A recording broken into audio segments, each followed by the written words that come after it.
सीते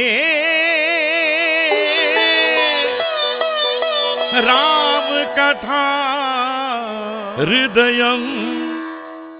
अमात्य जी, आपसे ये कथा सुनने के बाद मुझे इसे प्राप्त करने की इच्छा शक्ति और भी अधिक हो गई है। प्रभु, महापराक्रमी सांबा को अपने नेत्रों से भस्म करने वाली ये है, ये जानने के पश्चात भी इसे प्राप्त करने की इच्छा उपयुक्त नहीं है, ऐसा मेरा विचार है। अविवेकी अमात्या, तुमने सांबा की कथा सुनाई। ये रावण है, कोई सामान्य सांबा नहीं। 10 दिशाओं में विजयी दशकंठक रावण हूँ। तीनों लोकों पर विजय पाने वाला मैं, जिस पर सारे देवता एकत्र होकर क्रोध में आक्रमण कर दे तो हमारे एक केश को भी बांका न कर पाने वाले ये अयोग्य है, हाँ? तो ये सुंदरी मेरे साथ क्या कर सकती है, हाँ? मेरे पराक्रम के कथाओं को सुनने के बाद भय से अथवा भक्ति से अथवा प्रेम से मेरे वश में हो जाएगी। होना ही पड़ेगा। तुम यहीं रहो, मैं वहां जाकर उसे प्राप्त कर अभी लाता हूँ।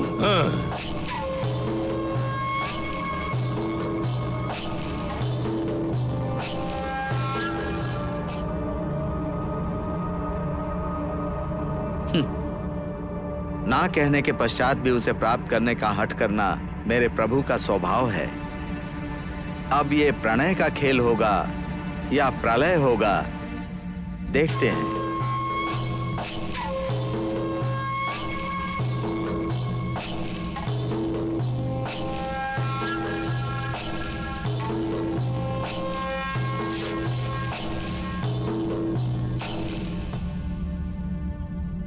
ये कैसी अपूर्व रूप राशि है।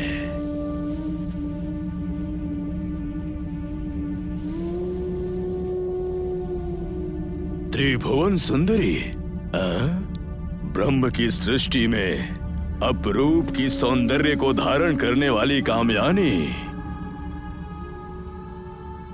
तपस्विनी की निराभरण वेश में उज्ज्वलित कांति के साथ आकर्षित करती हुई प्रकाशिनी, भूमि पर बैठकर आकाश के मार्ग में जाने वाले मुझे आकर्षित करने वाली अनुपम लावण्यवती हो तुम। शेष एक बार अपने नेत्र खोलकर मुझे देखने की दया करो। अरे भोले पुरुष, पर स्त्री के सौंदर्य का वर्णन करना पाप समान होता है। केवल इतना ही नहीं, काम और मोह से पूर्ण पर स्त्रियों के बारे में बात करने से अत्यंत महापाप के साथ साथ महा अनर्थ भी हो सकता है। इस कारण तुम्हारी इच्छाओं को आगे न बढ़ाते हुए यहाँ से जाना ही तुम्हारे लिए उचित होगा। सुंदरी, तुम अभी अविवाहित हो। कोई पुरुष अविवाहित कन्या से मोहित हो जाए तो उसे पाप नहीं कहा जाता, ये प्रकृति का नियम है।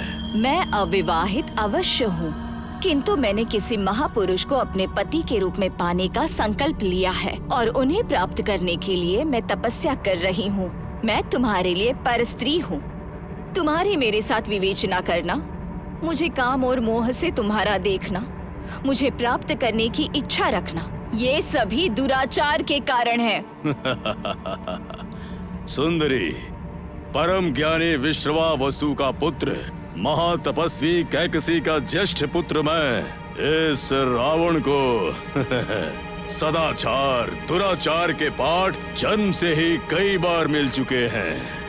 किसी कन्या से प्रेम याचना करना, वैसा करने पर पुरुष के लक्षण और पुरुषार्थ से उस कन्या का विलय हो जाना दुराचार नहीं होता, प्रेमाचार के रूप में सर्वमान्य होता है।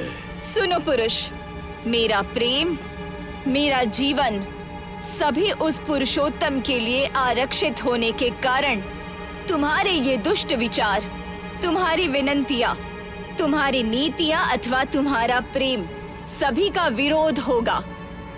इसी कारण तुम मेरे प्रेम को प्राप्त करने की प्रयत्नों को छोड़कर यहाँ से प्रस्थान करना तुम्हारे लिए उचित होगा। ए सुंदरी, स्त्री चंचल होती है ऐसा मैं जानता हूँ, तुम जिस पुरुषोत्तम के पुरुषार्थ और वात्सल्यता का बोध कर उसे प्राप्त करने की इच्छा रखने वाली सुंदरी, उस पुरुषोत्तम से मैं अधिक गुणवंत और बलशाली हूँ ये जानने पर तुम ही मुझे प्राप्त करने के लिए शुद्ध होगी। ऐसा होगा, मुझे कोई संदेह नहीं है।